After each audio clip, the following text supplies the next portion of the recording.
por Dios. Dios es un Dios de orden y todo nos llevará a su propósito, no a nuestro propósito. El perdón es el poder ir y no volver a pecar.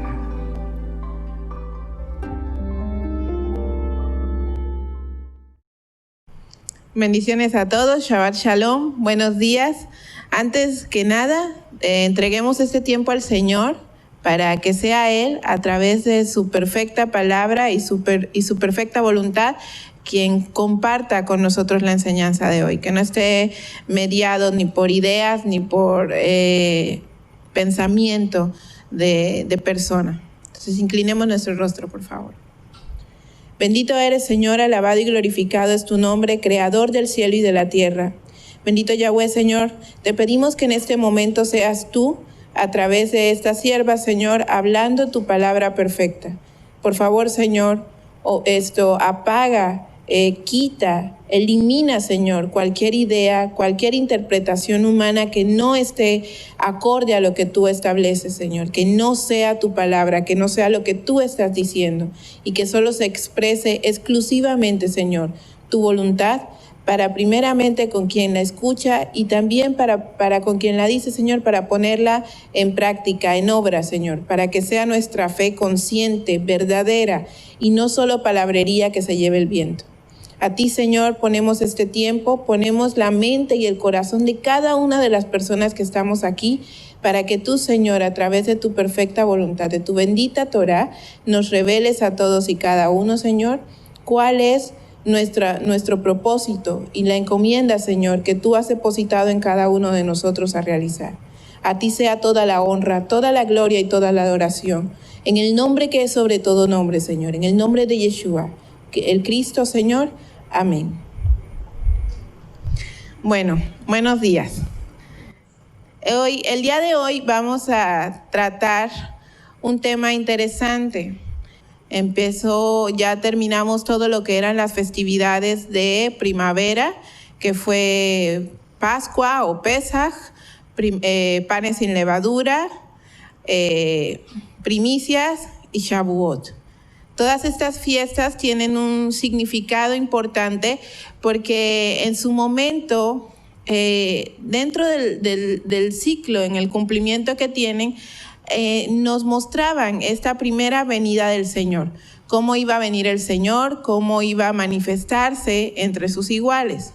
Iba a hacer un sacrificio, iba a ser la primicia de la resurrección, la expiación, aquel cordero perfecto o vaca lazana, que iba a servir como expiación para que todos nosotros tuviéramos nuevamente acceso a ese lugar santísimo del que nos hablaban ayer. Íbamos a pasar por la compra o la redención del Mesías, que dio su vida, su sangre por nosotros, para que usted y yo pudiéramos seguir avanzando y pasar del atrio al lugar santo y después al lugar santísimo, en el proceso de cada quien. La fiesta de Shavuot, que acabamos de pasar, habla de ese bautismo que recibimos más allá del bautismo que hacemos o la tevilá, de que hacemos, nos sumergimos en el agua y públicamente decimos: yo acepto ser sierva de este Señor y me someto a lo que Yahweh indica para todos. Este bautismo es un bautismo distinto. Nosotros en ese momento nos volvemos morada del Espíritu Santo. En nosotros desciende este fuego maravilloso que nos redarguye, pero que también nos instruye en el camino del Señor. Ahorita vamos a pasar de estas primeras fiestas a otras fiestas a partir del mes de septiembre, más o menos, septiembre-octubre, que son las fiestas de otoño. Y en eso vamos a centrar la enseñanza de hoy. Cuando estábamos reunidos varios hermanos y hablábamos de este tema, al principio nos sentíamos un poco abrumados por la cantidad de información que teníamos alrededor y cómo el Señor iba mostrándonos cosas importantes. Y hablábamos de un punto clave que aparece en Números 10, que es el toque de las trompetas. Hay 2 trompetas de plata y esas trompetas tienen un significado especial. ¿Y por qué? Porque esas trompetas hablan de 2 de las 3 primeras fiestas de otoño. Esas fiestas son la fiesta de las trompetas, su nombre en hebreo es Yom Teruah, y la otra trompeta habla de otra festividad que viene exactamente 10 días después, que es Yom Kippur. Muchos nos han enseñado que se traduce como el Día del Perdón, y hasta cierto punto no está mal. Pero la traducción correcta habla de esto como el día de la expiación. Otra traducción habla de que este es el día grande y temible del Señor. Exactamente dice el día grande y temible de Yahweh. ¿Por qué estos puntos son importantes? Porque estos puntos nos van a enseñar o nos van a dar a entender quiénes somos nosotros y qué va a pasar con la iglesia en este tiempo. Estas fiestas, las de otoño, hablan de la segunda venida del Mesías, ya no como un siervo, como un sacrificio que se va a dar por el resto, sino como un rey soberano llamado sumo sacerdote que vendrá a reinar para iniciar un periodo que se llama milenio, el reino milenial. Y en donde dice la palabra que aquellos que han sido salvos, que lucharon la buena batalla, etcétera, etcétera, etcétera, serán llamados a ser reyes y sacerdotes para gobernar juntamente con él. Satanás será atado por 1000 años y que el Mesías se convertirá en el rey de todas las naciones de la tierra. ¿Aquí vamos bien? Entonces, ¿por qué es importante prestar atención específicamente a estas 2 fiestas? Yom Teruah, o la fiesta de las trompetas, dice, vámonos al pasaje de Levíticos 23, por favor, para ir desmenuzándolo paso por paso. Dice en Levítico 23, del 23 al 25. Luego habló Yahweh a Moisés diciendo, habla a los hijos de Israel diciendo, en el 7º mes, al primer día del mes, tendréis reposo completo, un memorial celebrado al toque de trompetas o shofares, una santa convocación. Ningún tipo de trabajo haréis, sino que presentaréis ofrenda de fuego a Yahweh. ¿Por qué dice el Señor que ya no presentes ofrenda de otro tipo, sino ofrenda de fuego? Bien, porque tu iglesia ya fuiste bautizado con el fuego del Espíritu. Se supone que ya tú pasaste por Shavuot y ya tienes en ti el fuego. Entonces te conviertes en un sacrificio vivo, constante, que está ofreciéndose como olor fragante a Yahweh. Entonces ya no estás. Ayer me llamó mucho la atención que nos hablaban de los altares en el tabernáculo y después en el templo. Hablábamos del altar de bronce, donde se ofrecían los animales, el sacrificio. Hablábamos del altar de oro o de incienso, donde se ofrecía sacrificio de incienso, que subía al Señor como olor fragante. Dice la palabra que subía en olor fragante, incluso cuando no se ofrecía lo que Dios estableció, la pena era la muerte. Entonces, subía. Entonces, cuando usted y yo nos volvemos sacrificio de fuego, entonces subimos al Padre como olor fragante.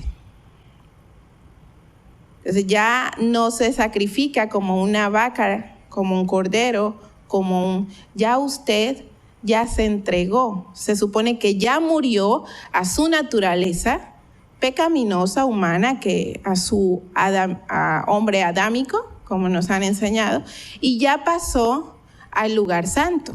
o sea, ya está listo para ser convocado al sonido de trompetas por el rey. En ese sentido, por esa razón es tan importante leer minuciosamente la Escritura y entender el contexto de las festividades.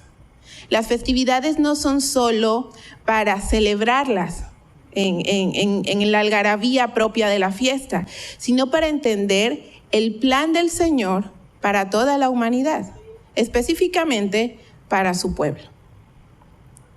Porque se supone que el pueblo será el salvo, el pueblo escogido.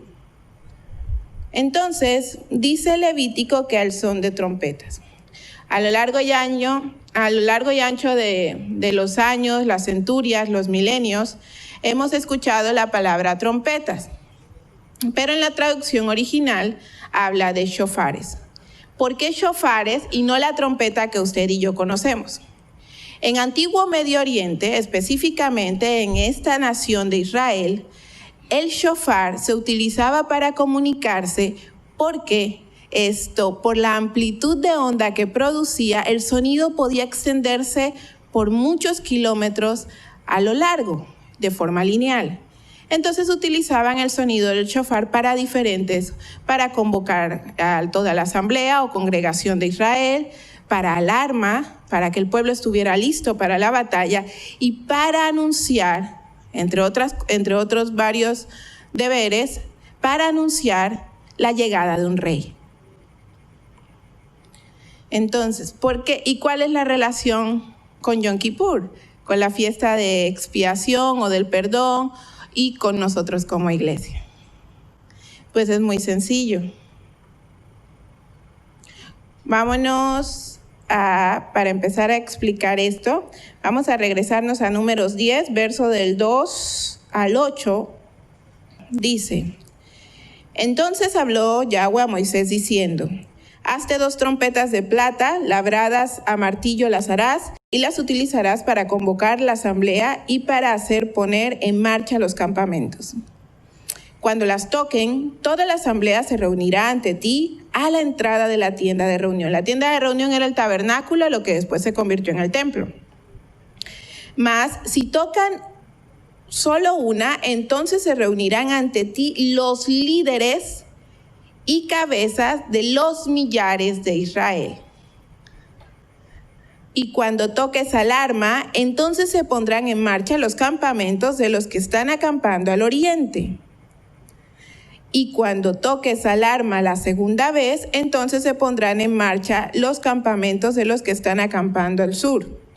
Alarma tocarán para sus partidas, pero cuando la congregación se ha de reunir, tocarás, mas no con sonido de alarma.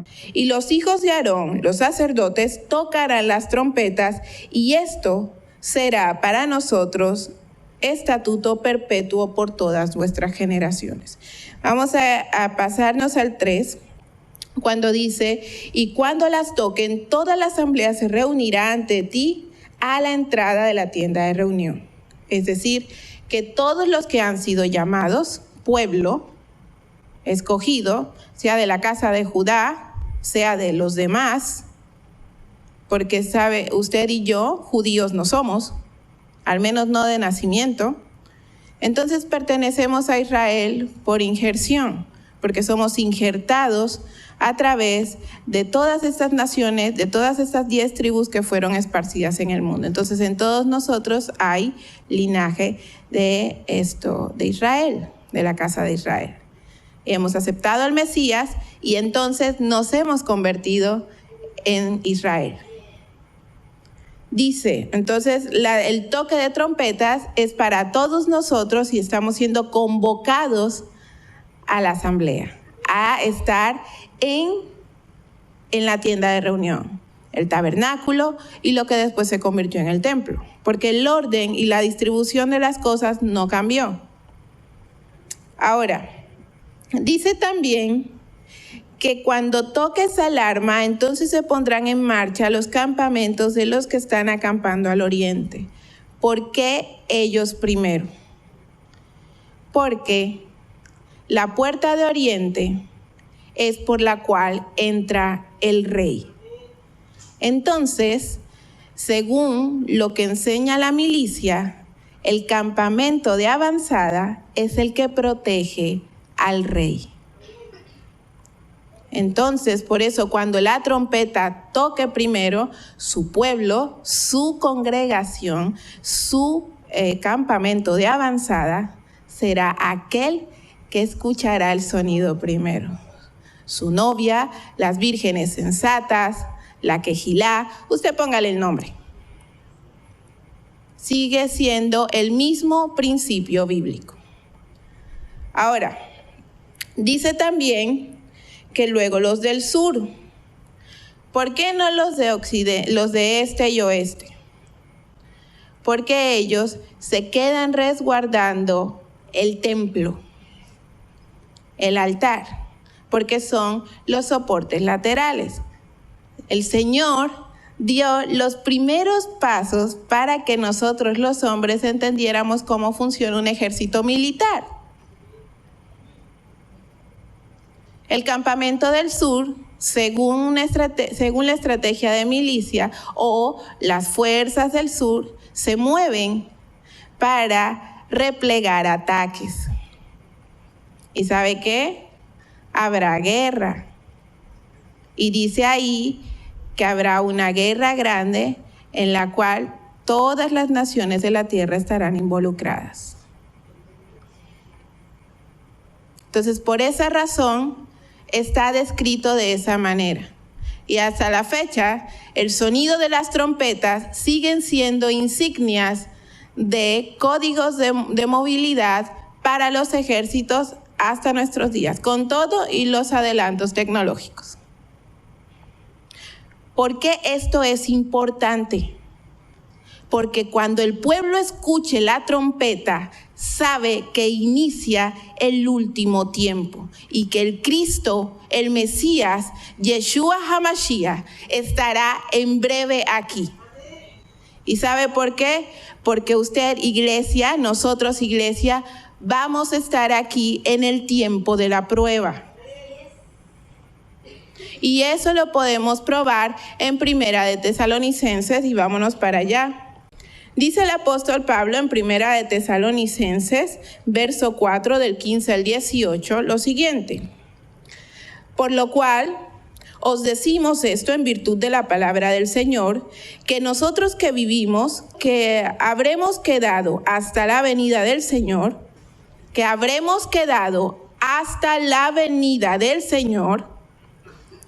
no precederemos a los que durmieron.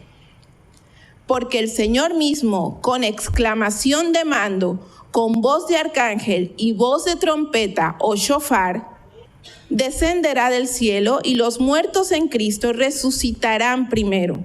Luego nosotros, los que vivimos, los que hayamos quedado, seremos arrebatados juntamente con ellos en las nubes, al encuentro con el Señor en el aire, y así estaremos con el Señor.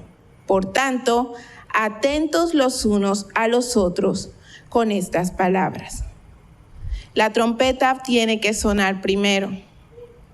Es una falacia que nos han enseñado a lo largo de los años en congregaciones, en estudios, en historias, de que la iglesia va a ser arrebatada mucho antes de que inicie la tribulación y continúe la gran tribulación.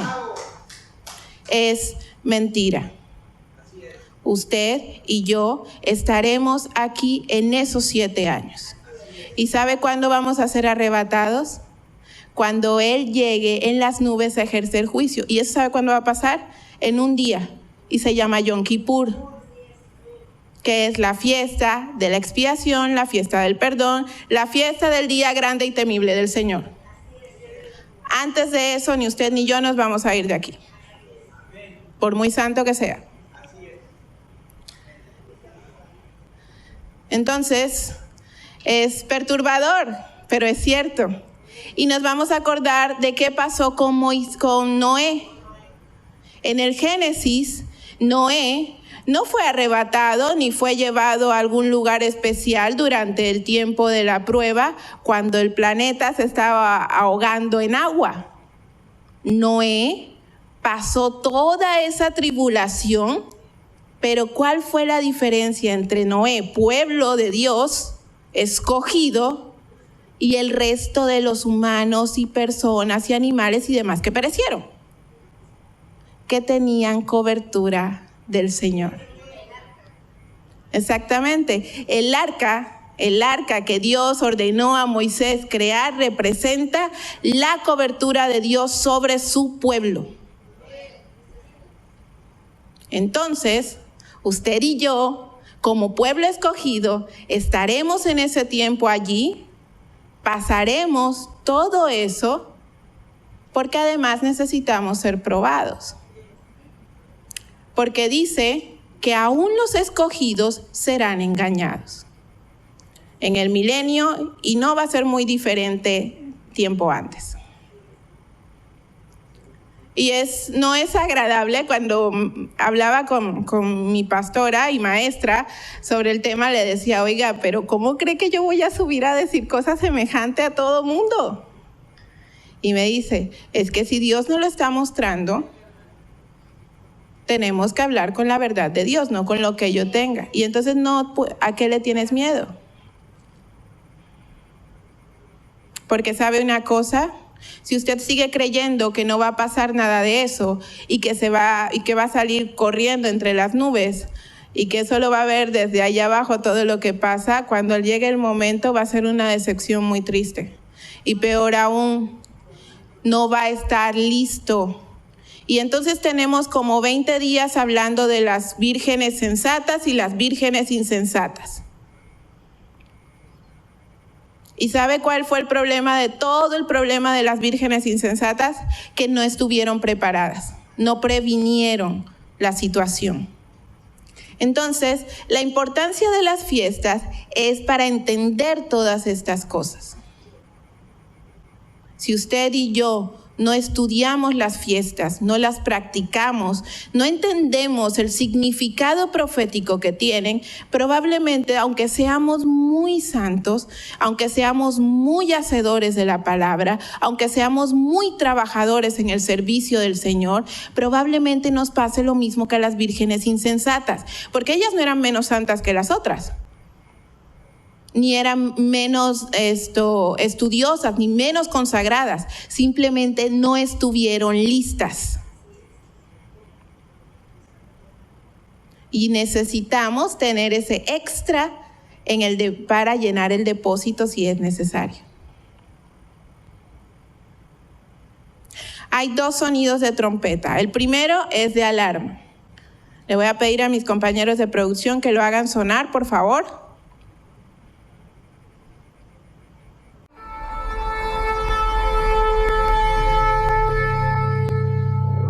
Terúa es una serie de 9 sonidos cortos, tocados uno seguido del otro.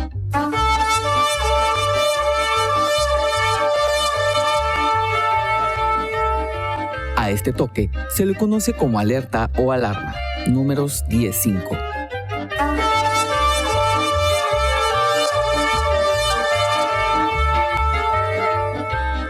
Nos habla de la prisa que tenemos para volvernos a Yahweh, el hacer teshuva o retorno, tal y como lo plasma Génesis 19:22.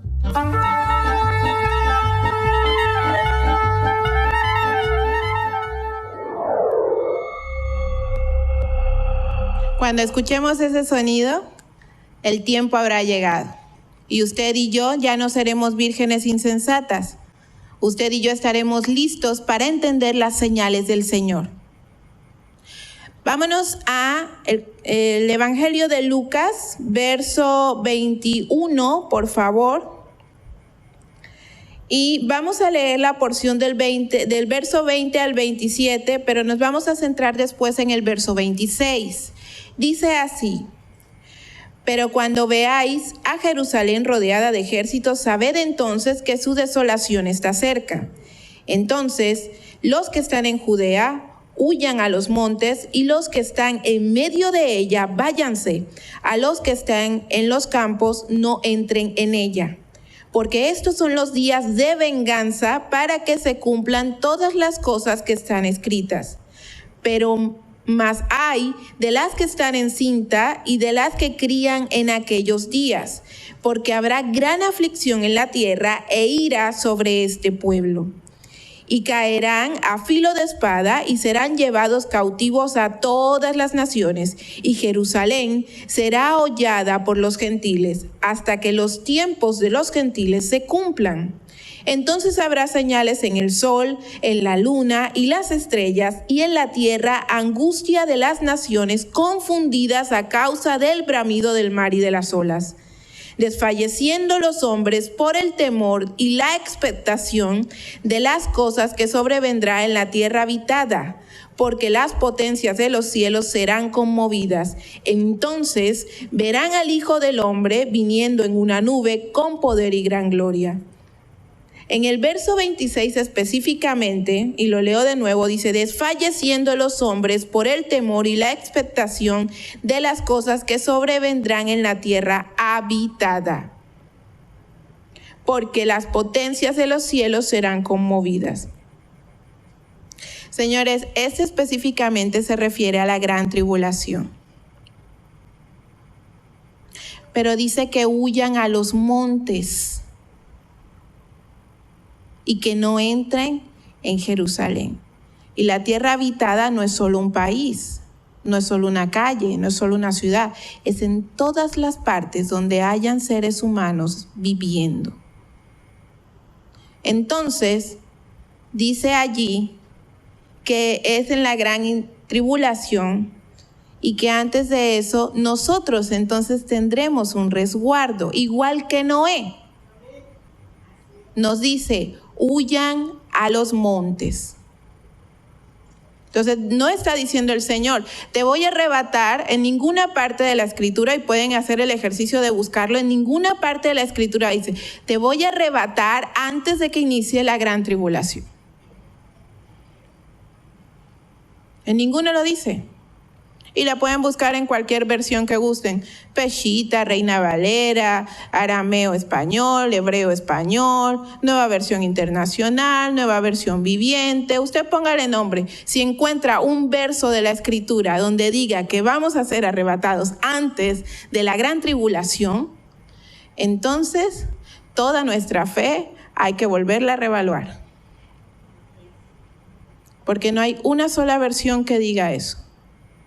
Y llevamos años y años y años creyendo que no vamos a vivir en esa época, creyendo que por arte de un chasquido de dedos usted y yo vamos a ver desde el piso, desde el cielo, todo lo que pasa en la tierra.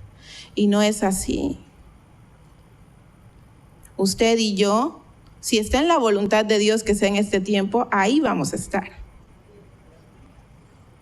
Porque dice que no precederemos a los que murieron. Entonces, ¿cuál es la esperanza de usted y yo como creyente, cristiano, si se quiere poner así? Insisto, a mí el término cristiano no me gusta en lo personal, porque en la Biblia solo aparece 3 veces y 2 de ellas son despectivas. Entonces, me gusta la idea de ser un creyente, un discípulo, un siervo al servicio de mi Señor. Pero entonces, si yo estoy pensando que me voy a ir y que no voy a ser probado por fuego, ¿cómo me voy a convertir en un instrumento puro para estar en el servicio del templo? Porque nada que no sea puro, que no sea consagrado al Señor, puede funcionar al servicio del templo. Entonces, ninguno estará a la estatura de ser llamado rey, y mucho menos un sacerdote. Es duro, no es agradable, pero es cierto.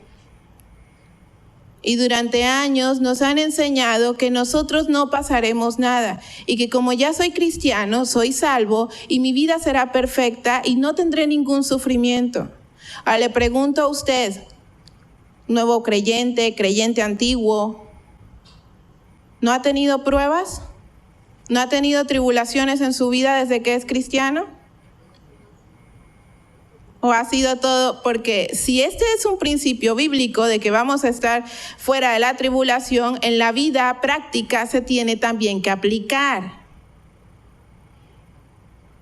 Y entonces nos vamos a las pruebas personales de cada quien nos remitimos. ¿No hemos tenido pruebas?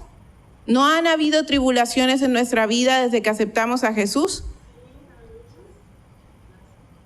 Porque todo el tiempo somos probados por fuego, pasados por fuego para irnos refinando hasta llegar al quilataje suficiente para que podamos ser instrumentos al servicio del templo. De lo contrario, entonces no podemos servir en el templo. Y mucho menos estar a las órdenes y al alcance del toque del sumo sacerdote, porque también escrito está que el sumo sacerdote no podía tocar nada dentro del templo que no fuera consagrado a Yahweh. Entonces, normalmente nos gusta esta idea maravillosa de la no tribulación, de los no problemas, de lo que todo está bien, del hedonismo excesivo, en donde pues leo la Biblia, voy 2 horas a la iglesia, ya total, ya soy salvo, ya me bauticé, jijiji, jaja. Y resulta que este trabajo es mucho más arduo de lo que parece. ¿Y sabe qué? Ayer estaba viendo con la hermana Ana María, ya después con Connie, otra hermana de la congregación, que hablábamos de la vara de Aarón. Y le decía yo, sí, pero no es una vara, son varias varas. Y la de Aarón reverdeció. En todos nosotros hay una vara representada. Y en cada uno de nosotros, según nuestra fe verdadera, esa vara reverdecerá o no. Y nos hablaron toda la semana en el estudio de Parashá sobre la rebelión de Coré. Coré tenía las mismas actitudes que los demás levitas de su casa y el mismo trabajo. ¿Cuál fue la diferencia entre Coré y otro? Y los demás. Su no sujeción a la autoridad que Dios impartió en Moisés. Entonces murmuró, confabuló, trabajó e intentó perjuriar, no lo consiguió. ¿Y cuál fue su castigo? Exactamente. No solo tuvo un juicio de parte del Señor, sino que literal se abrió la tierra y se lo tragó. A él y a otros 240 y pico. ¿Sabe por qué con todos esos incenciarios mandó hacer el altar del sacrificio? Sí, para que nosotros muramos todos los días y sirvamos sacrificio al Señor, pero también para recordar que Él es Yahweh Dios Todopoderoso y que nadie puede estar por encima de su autoridad. Y que la sangre que fue derramada por el Mesías tiene un valor sobrenatural. Y que esa sangre, hoy por hoy, es lo que a usted y a mí nos redime. Por eso el Señor dejó eso allí, hecho, labrado, para que a nadie se le olvide quién es Dios y quién es usted. Porque muchas veces nos gusta esto de ponernos al nivel del Señor y el Señor y yo, y hablamos, el Señor sigue siendo el Señor y usted sigue siendo el siervo, le guste o no. Y si no le gusta, pues entonces,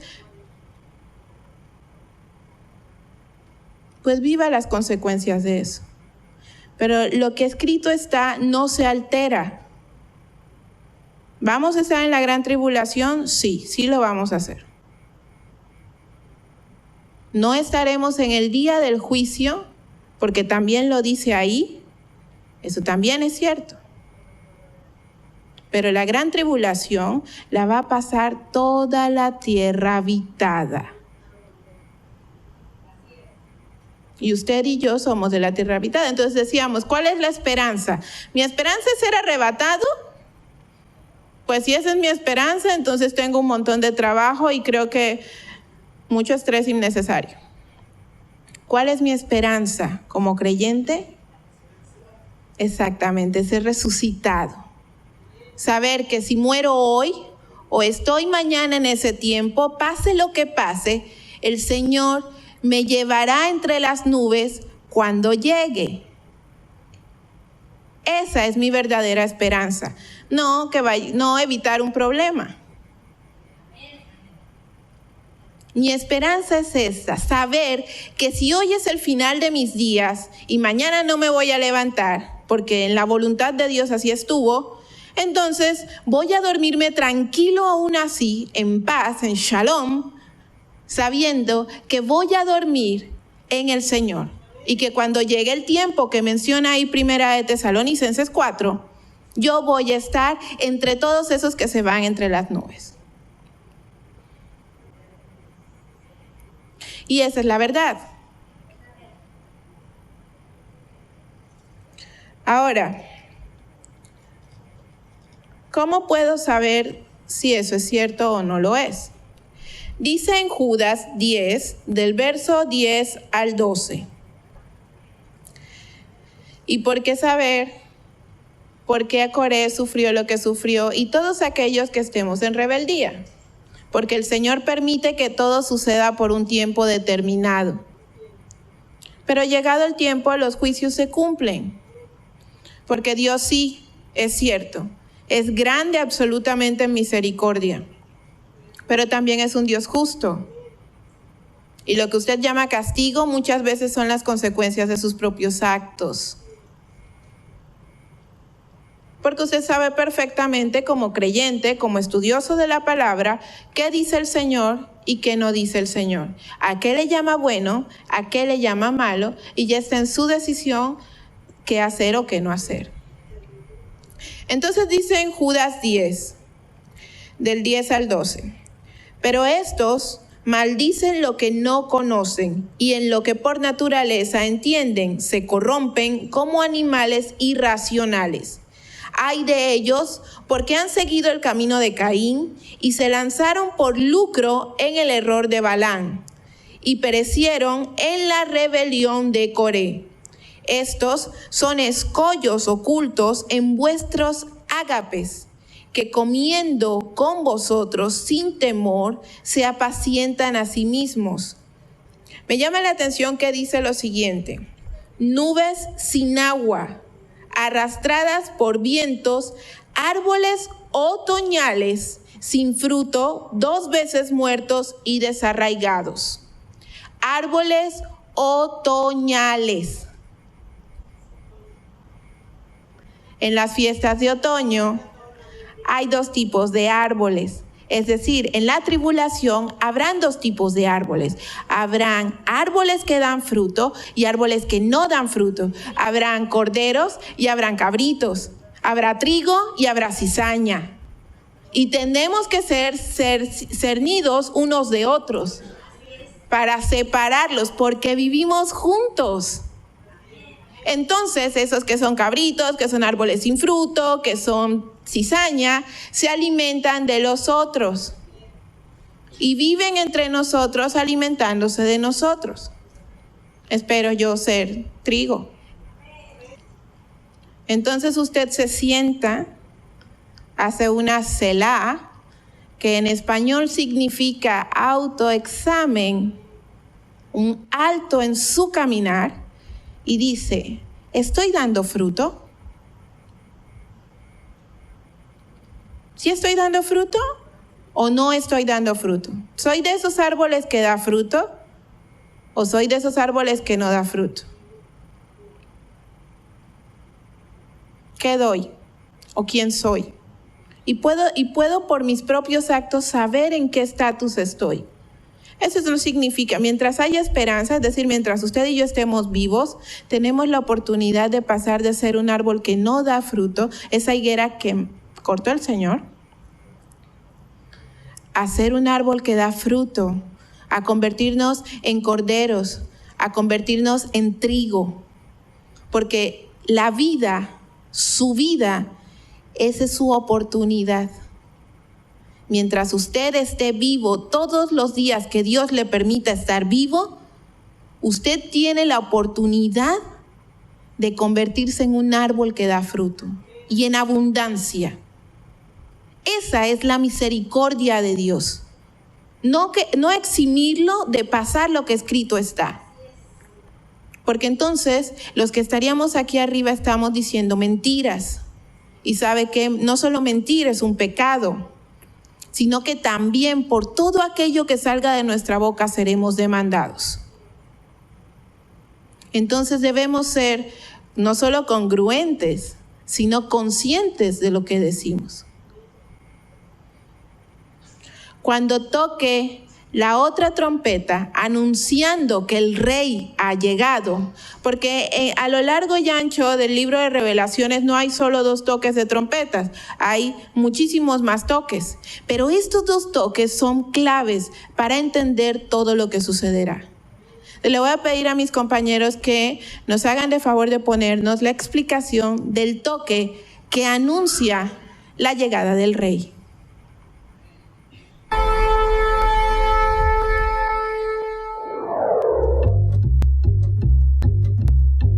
Tequía es la explosión o toque con sonido extendido. Nos enseña a reconocer que Yahweh es el único Dios.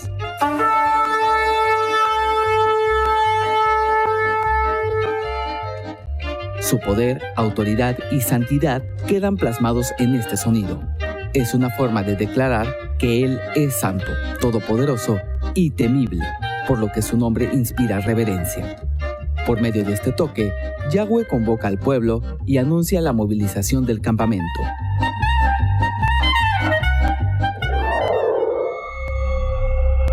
Dice la palabra, y toca, tequía, el sonido, y el pueblo se reúne porque el Señor ha llamado.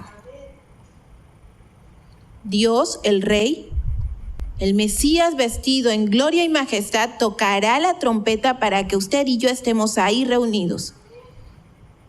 Estemos vivos o muertos. Físicamente hablando. ¿Sí se da cuenta de la importancia del conocer este capítulo de Levíticos 23 y entonces entender el resto de la escritura? Porque muchos nos aprendemos las fiestas o decimos, eso es para los judíos. Y dice ahí que es para el pueblo de Israel. Y que son de Yahweh y que nos las dio. Y que dice ahí en Corintios, en Primera de Corintios, el apóstol Pablo, que son sombra de lo que ha de venir. Y usted y yo nos pasamos eso por alto. Y en las iglesias, a lo largo de los años de las congregaciones, nacen más congregaciones que niños alimentados en el planeta. Todos los días nace una denominación y una congregación nueva. ¿Y sabe qué? Siguen enseñando la misma falacia todas. Que usted es salvo porque ya está yendo allí, porque deposita su dinero, que dicho sea de paso, mandamiento es. Pero porque usted da dinero, ya es salvo. Y como ya es salvo, porque ya se sumergió a las aguas, entonces ya de ahí para allá el resto es misericordia. Y Dios tiene misericordia y Dios es misericordioso y Dios nos dice que no importa, que peques las veces que sea. Total, Él es amor y es lento para la ira, pero grande en misericordia. Y rezamos ese texto cada que cometemos un error, en vez de ir, Señor, realmente lo siento y me voy a comprometer a hacer lo que tú ordenaste, a ir y no pecar más. Humano soy, errores tengo. Pero una cosa es no esforzarme creyendo que ya soy salvo Y otra muy distinta es cometer un error a pesar de mi esfuerzo continuo. Porque ¿sabe una cosa? También eso de salvo, siempre salvo es una falacia. La salvación también se pierde. Y si usted no hace lo que escrito está ahí, pierde su salvación. Porque ¿qué le dijo el Señor cuando pasó a la higuera? ¿Por qué esta higuera no da fruto? Era un árbol de higo. Entonces siempre es una decisión. La salvación es constante, es un trabajo de todos los días. Yo no puedo ser salvo un día y los otros no, y luego volver, no. Es un trabajo constante en donde yo realmente me comprometo, consagro mi vida al Señor. Y entonces me someto a todos los estatutos, porque también decimos con mucha alegría y mucho gozo, yo soy la novia y voy a estar en las bodas del Cordero. Pero ¿sabe qué? No puede ser novia si no cumple con las cláusulas del contrato matrimonial. Porque la Torá es un contrato matrimonial. En antiguo Medio Oriente, cuando el hombre se iba a hacer la morada de la que iba a ser su esposa, dejaba un contrato firmado.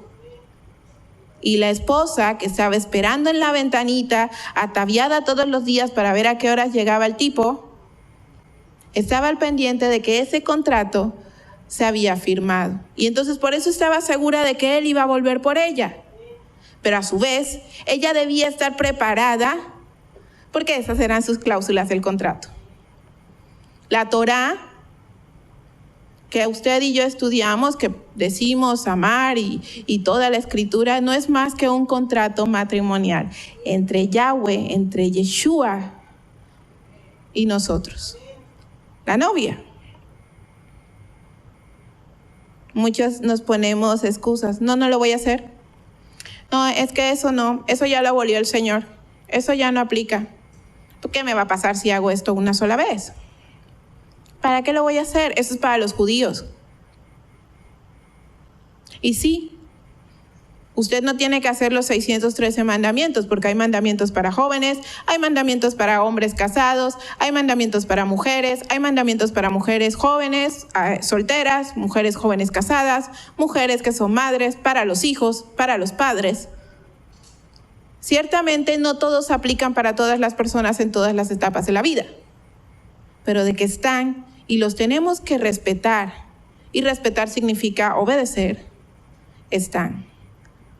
Y que luego el Señor en su infinita misericordia le dijo, estos no entienden con lo que están viendo. Pues entonces se los voy a escribir y sintetizado. Y se los pongo en 10 para ver si así entienden.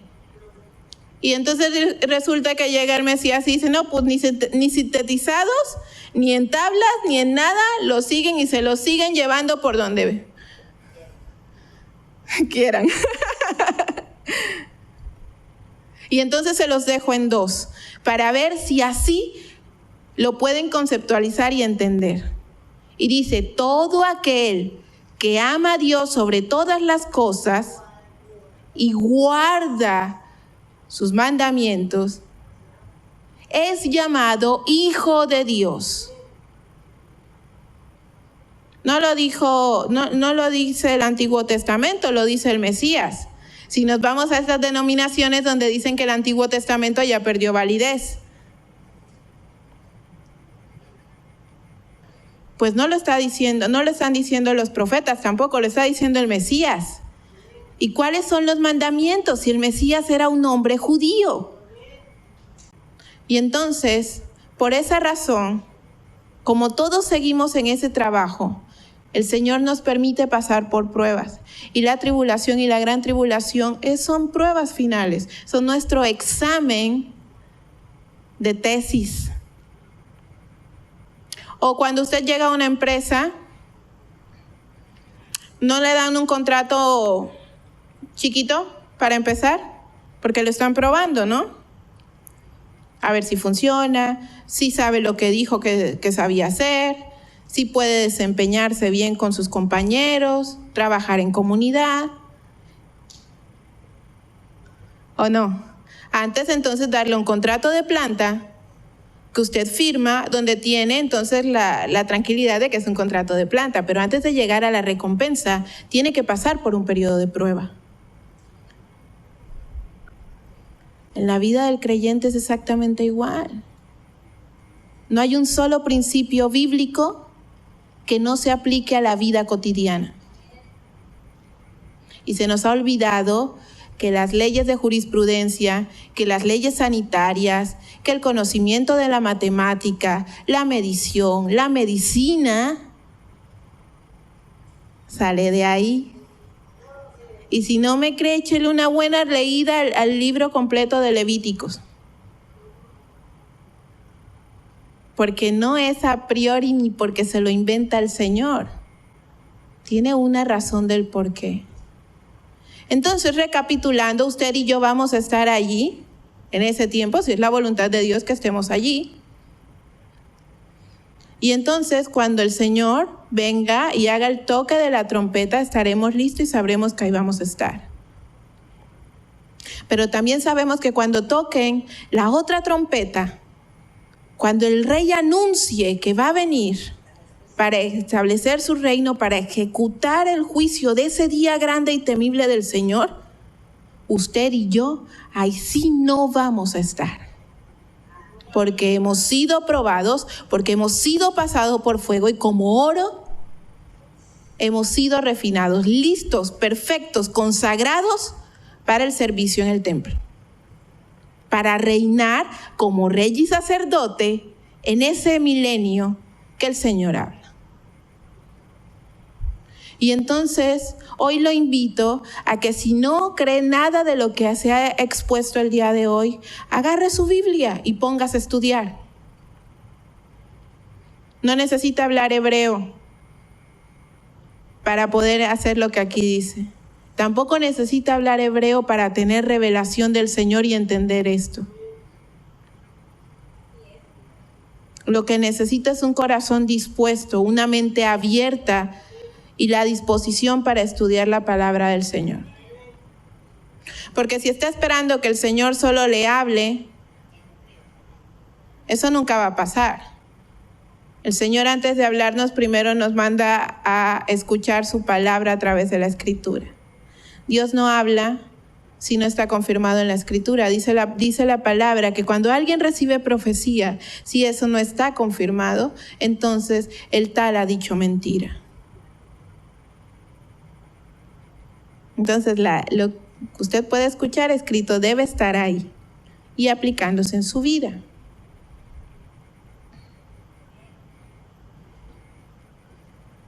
Es importante que nos hagamos conscientes de eso.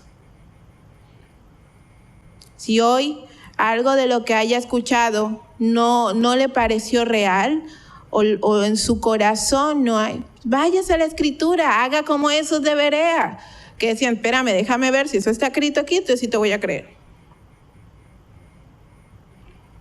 Pero hágalo,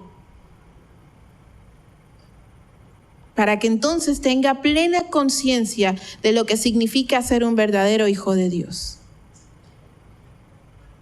Que Dios los bendiga grandemente. Muy buenas tardes.